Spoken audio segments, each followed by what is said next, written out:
Hello everybody, आज का हमारा टॉपिक है डिफरेंशिएशन ऑफ ए वेक्टर। तो किसी वेक्टर की डिफरेंशिएशन कैसे करते हैं, उससे कौन सी क्वांटिटीज़ हमें मिलती हैं, पार्शियल डिफरेंशिएशन कैसे करते हैं, साथ ही वेक्टर डिफरेंशियल ऑपरेटर क्या होता है, लैप्लाशियन ऑपरेटर क्या होता है। तो इन सब चीज़ों को हम कवर करने वाले हैं आज की इस वीडियो में, तो लास्ट तक ज़रूर देखें। पहले बात करते हैं हम scalar quantities and vector quantities की। Those quantities that have direction along with magnitude are known as vector quantities. जिनमें डायरेक्शन भी होती है उन्हें वेक्टर क्वांटिटीज़ बोलते हैं, और जिनमें डायरेक्शन नहीं होती है उन्हें हम स्केलर क्वांटिटीज़ बोलते हैं। जैसे कि position is a vector quantity, velocity, acceleration, force, ये सब क्या है आपकी वेक्टर क्वांटिटीज़ हैं। तो वेक्टर क्वांटिटीज़ को हम वेक्टर से डिनोट करते हैं। तो मान लिया एक ये एक्स एक्सिस है, ये वाई एक्सिस है और ये जेड एक्सिस है, और एक्स एक्सिस की तरफ जो यूनिट वेक्टर होता है, ये थोड़ा सा आपको प्रीवियस नॉलेज होगी, तो उसे हम आई कैप से डिनोट करते हैं। वाई एक्सिस की तरफ जो यूनिट वेक्टर होता है उसे हम जे कैप से डिनोट करते हैं। यूनिट वेक्टर यानी जिसकी लेंथ यूनिटी होती है। अगर हम आई कैप की लंबाई देखें तो वो 1 आएगी, लेकिन डायरेक्शन क्या है एक्स एक्सिस की तरफ। वाई एक्सिस की तरफ जो है जे कैप है यूनिट वेक्टर, और जेड एक्सिस की तरफ यूनिट वेक्टर क्या है आपका के कैप है। तो मान लिया जो है एक पार्टिकल है वो किसी कर्व के अलोंग मूव कर रहा है, तो वो कर्व जो है वो मान लिया पॉइंट पी पर है किसी टाइम पे कोई पार्टिकल। तो अगर हम इस ओरिजिन को अगर हम पी से ज्वाइन कर दें तो यही होता है उसका position vector. Position vector vector r. तो वेक्टर आर जो है वो एक वेक्टर क्वांटिटी है। Position is a vector quantity, और हम आर को हम लिख सकते हैं x i cap plus y j cap plus z k cap, जहां एक्स वाई जेड क्या है इस पॉइंट पी के कार्टेशियन कोऑर्डिनेट्स हैं एक्स वाई एंड जेड। तो टाइम जैसे बीतेगा, टाइम थोड़ा सा बीता, ये पार्टिकल पी से थोड़ा सा आगे किसी अदर पॉइंट पे पहुंच गया, सपोज ये पहुंच गया क्यू पॉइंट पे पहुंच गया, तो यहां से लेकर यहां तक का जो डिस्प्लेसमेंट हो गया इसे हम बोलते हैं डिस्प्लेसमेंट वेक्टर। तो displacement is also a vector quantity. तो वेक्टर आर था, यहां पे छोटा सा डिस्प्लेसमेंट हो गया है, तो डेल्टा आर। जब भी किसी चीज में थोड़ा सा चेंज आता है तो उसके आगे हम डेल्टा लगा देते हैं। तो delta R is displacement in position, तो इसलिए आर के आगे हमने डेल्टा लगा दिया, तो ये डिस्प्लेसमेंट हो गया।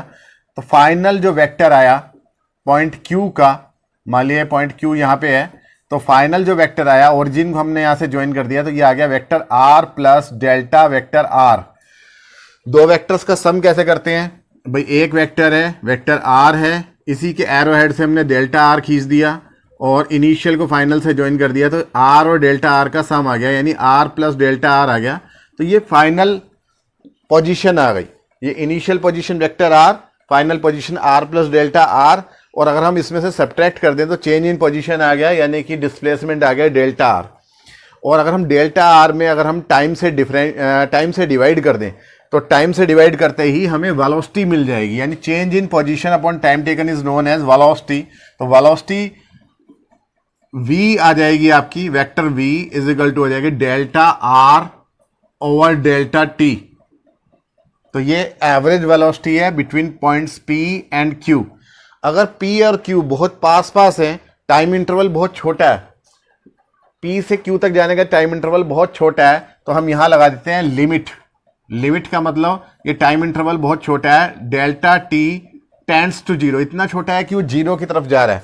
जब कोई चीज़ इतनी छोटी होती है कि लिमिट लगाना पड़ता है हमें, तो वहाँ डेल्टा को हटा के हम डी लिख देते हैं, यानी कि डिफरेंशिएशन लिख देते हैं। तो this is differentiation of vector r with respect to time.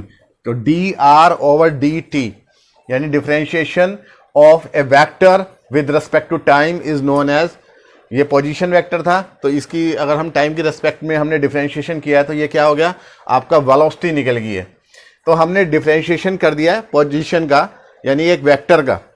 इसी तरह से अगर हम वेलोसिटी के डिफरेंशिएशन करते हैं विद रिस्पेक्ट टू टाइम तो हमारे को एक्सीलरेशन मिल जाएगा। अच्छा, इस फॉर्मूले में अगर हम डी ओवर डी टी में आर की जगह पे हम ये रख दें तो वेलोसिटी का एक दूसरा फॉर्मूला आ सकता है d over d t. R की जगह हमने रख दिया x i cap plus y j cap plus z k cap.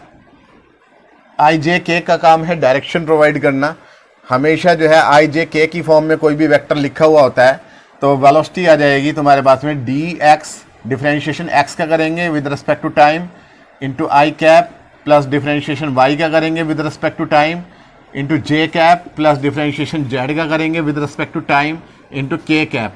तो ये वेलोसिटी वेक्टर आ गया। अगर हमें एक्सीलरेशन देखना है तो change in velocity d v over time d t, यानी कि इसका दोबारा से डिफरेंशिएशन जब हम करेंगे तो यहाँ आ जाएगा डी टू एक्स, दोबारा जब डिफरेंशिएशन होगा d x over d t का तो d two x over d t square into i cap plus d two y over d t square into j cap plus d two z over d t square k cap. तो ये acceleration vector आ गया, यानी कि ये velocity का differentiation करके आया है। अब हमें पार्शियल डिफरेंशिएशन देखना है, किसी वेक्टर का पार्शियल डिफरेंशिएशन क्या होता है। यहाँ पर तो आप देखो कि जब हमने डिफरेंशिएशन किया विद रिस्पेक्ट टू टाइम किया, मान लिया अगर कोई पार्टिकल एक पॉइंट से दूसरे पॉइंट तक जा रहा है और उसकी सारी चीज़ें चेंज हो रही हैं, एक्स भी चेंज हो रहा है, वाई भी चेंज हो रहा है, जेड भी चेंज हो रहा है। यहाँ पे मान लिया ये एक्स था, वाई था और जेड था कोऑर्डिनेट्स, और यहाँ जाके एक्स प्लस डेल्टा एक्स हो गया, वाई प्लस डेल्टा वाई हो गया है और जेड प्लस डेल्टा जेड। ये जो है कार्टेशियन कोऑर्डिनेट्स आ गए हैं। तो आप ये देखोगे कि एक्स में कितना चेंज आया और वाई में चेंज कितना आया। भाई एक्स एक्सिस की तरफ आप जाओगे तो एक्स में चेंज आ जाएगा यहाँ डेल्टा एक्स। जब आप एक्स में चेंज लेके आ रहे हो उस समय पे अगर आपने वाई और जेड को कांस्टेंट रखा हुआ है, उसे बदलने नहीं दे रहे, सपोज पहले एक्स में चेंज आया, वाई वैसे के वैसे ही था और जेड वैसे के वैसे ही था, खाली एक्स में चेंज होकर एक्स प्लस डेल्टा एक्स हो गया, तो तब अगर हम डिफरेंशिएशन करते हैं तो तब हम उसे बोलते हैं पार्शियल डिफरेंशिएशन। अगर हम एक्स की रिस्पेक्ट में डिफरेंशिएशन करते हैं पोजीशन का या किसी भी वेक्टर का, तो वो पार्शियल डिफरेंशिएशन हो जाएगा उस वेक्टर का विद रिस्पेक्ट टू एक्स। ये शर्त है कि उस समय वाई और जेड क्या रहने चाहिए, कांस्टेंट रहने चाहिए, यानी कि पहले सिर्फ आप एक्स में चेंज करोगे, वाई में चेंज नहीं करोगे, जेड में चेंज नहीं करोगे। फिर हम क्या कर सकते हैं, वाई में चेंज ला सकते हैं। जब हमने एक्स में ले आए, अब हम एक्स को चेंज करना बंद कर देंगे, अब हम इस पॉइंट से ऊपर की तरफ चले जाएंगे, वाई में कितना चेंज आया, यहां से सीधा गए फिर ऊपर चले गए, तो वाई में चेंज कितना आया, उस समय पे एक्स को वैसे के वैसे ही रखो, एक्स कोऑर्डिनेट को, जेड कोऑर्डिनेट को वैसे के वैसे ही रखो, तो that is partial differentiation of vector with respect to y. उस समय पे जो चेंज आया अगर हम उससे डिफरेंशिएट करें तो वाई में का पार्शियल डिफरेंशिएशन हो जाएगा। इसी तरीके से जेड का हो जाएगा कि जेड एक्सिस बाहर की तरफ होती है, एक्स वाई और जेड तीनों परपेंडिकुलर होती है, तो जेड में कितना बाहर की तरफ कितना आया ये, और उस समय पे एक्स और वाई को आप कांस्टेंट मान लोगे, तो तब जो है वो partial differentiation with respect to z आ जाएगा। तो यानी कि डेल एक्स पार्शियल डिफरेंशिएशन को हम ऐसे दिखाते हैं, मान लिया ये पोजीशन है, पोजीशन का निकालना है तो del r over del x हो जाएगा, ठीक है। और अगर पोजीशन की जगह किसी अदर वेक्टर, वेक्टर ए का अगर हमें निकालना है तो वो del A over del x हो जाएगा। तो ये क्या है, आपका पार्शियल डिफरेंशिएशन है। डेल्टा से डिनोट करते हैं, स्मॉल डेल से बना के हम ये डिनोट करते हैं पार्शियल डिफरेंशिएशन को। पार्शियल डिफरेंशिएशन किसकी रिस्पेक्ट में, विद रिस्पेक्ट टू एक्स। तो इस समय पे हम क्या मानेंगे, वाई एंड जेड क्या मान रहे हैं, हम कांस्टेंट मान रहे हैं, वाई और जेड में कोई चेंज नहीं लेके आ रहे हैं, तब उसे बोलते हैं पार्शियल डिफरेंशिएशन। और इसी तरीके से डेल ए और डेल वाई अगर हम कर रहे हैं तो partial differentiation with respect to y है, और उस समय पे एक्स और जेड में कोई चेंज नहीं आ रहा है। और अगर हम डेल ए ओवर डेल जेड कर रहे हैं तो फिर partial differentiation with respect to z है, और उस समय पे एक्स एंड वाई में कोई चेंज नहीं आ रहा है। तो इतना आपको समझ में आया होगा, इतने का आप स्क्रीनशॉट ले सकते हैं। फिर मैं थोड़ा सा इसे रफ करके आगे का लेके चलते हैं।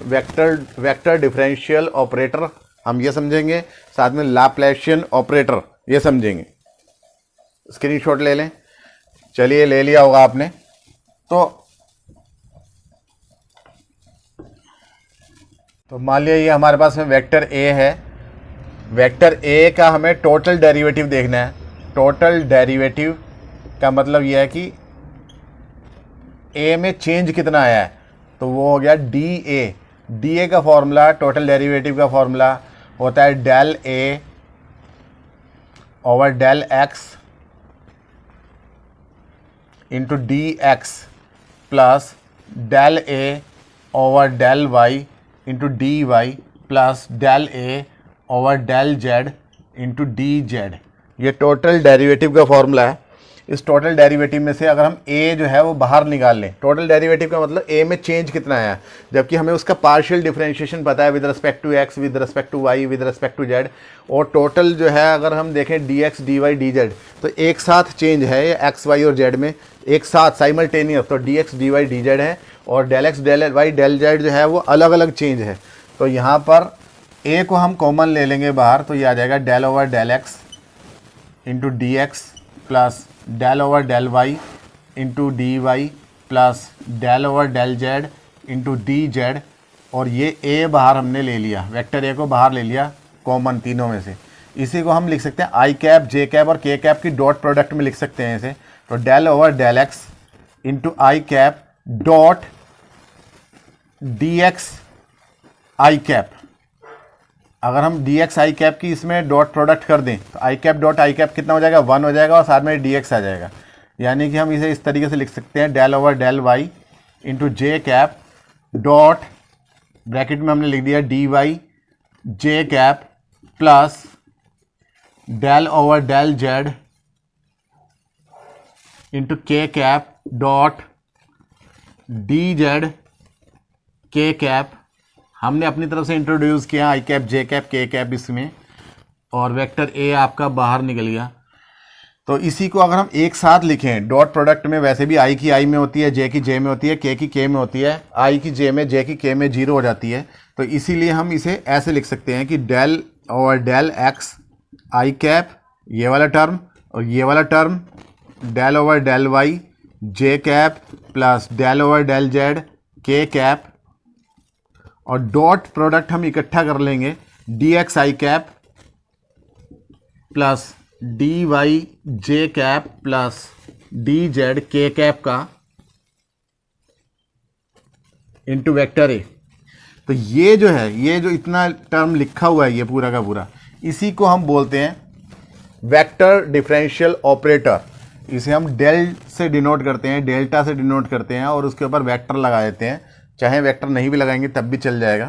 तो ये जो है इसे शॉर्ट में डेल्टा से डिनोट करते हैं डॉट, और ये क्या है, पूरा डी आर है। डी आर, आर क्या था, x i cap plus y j cap plus z k cap r था, और जब हमने उसका टोटल डिफरेंशिएशन किया तो d x d y d z ये सब क्या हो गया, डी आर हो गया। तो ये डी वेक्टर आर है डॉट प्रोडक्ट, और इनटू हमारा क्या प्रूव हो गया, वेक्टर ए। तो ये हमारा प्रूव हो गया एक फॉर्मूला, एग्जाम में ये भी प्रूव करने को आता है कि prove that d vector a is equal to delta dot d r into a. तो डेल्टा क्या है, एक ऑपरेटर है जिसे हम बोलते हैं वेक्टर डिफरेंशियल ऑपरेटर। तो वेक्टर डिफरेंशियल ऑपरेटर, ऑपरेटर का मतलब इसे हम किसी चीज के ऊपर अप्लाई करेंगे, इसकी खुद की वैल्यू मीनिंगलेस है जब तक ये किसी पॉइंट के ऊपर, जैसे वेक्टर ए के ऊपर या बी के ऊपर या डी आर के ऊपर, किसी भी के ऊपर अप्लाई नहीं होता, तब तक इसकी कोई अपने आप में मीनिंग नहीं है, इसका कोई मैग्नीट्यूड नहीं है। लेकिन जब हम अप्लाई कर देंगे तो ये उसे चेंज कर देगा, उसका डिफरेंशिएशन कर देगा, पार्शियल डिफरेंशिएशन कर देगा with respect to x y and z along i cap j cap and k cap. तो इसे बोलते हैं वेक्टर डिफरेंशियल ऑपरेटर। तो डेल्टा इज इक्वल टू हो गया हमारे पास में del over del x i cap plus del over del y j cap plus del over del z into k cap. अगर हम डेल्टा की डेल्टा में डॉट प्रोडक्ट कर लें तो डेल्टा डॉट डेल्टा, इसी को हम बोलते हैं डेल स्क्वायर। तो डेल स्क्वायर जो है वो लैप्लाशियन ऑपरेटर होता है। तो जब इसी में डॉट प्रोडक्ट करेंगे तो आई कैप डॉट आई कैप 1 होगा, जे कैप डॉट जे कैप 1 होगा, के कैप डॉट के कैप 1 होगा। तो लैप्लाशियन ऑपरेटर आ जाएगा हमारे पास में, लैप्लाशियन ऑपरेटर